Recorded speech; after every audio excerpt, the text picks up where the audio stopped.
For our salsa verde, we're going to need 4 tomatillos, about half a cup of fresh cilantro, a quarter of a white onion, the juice of 1 lime, 2 serrano peppers, and about half a teaspoon of salt.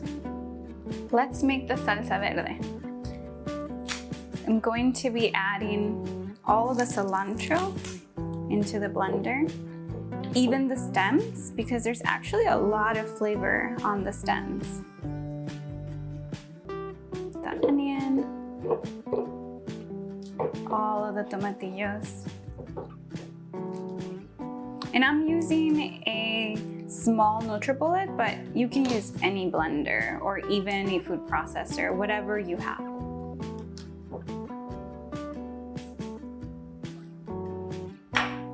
And the lime juice.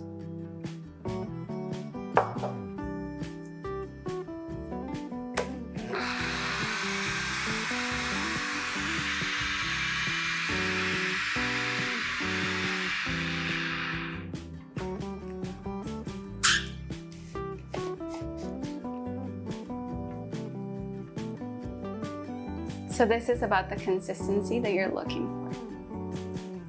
Don't forget to like this video and subscribe to my channel for more recipes. And follow me on social media at AMDV Adriana.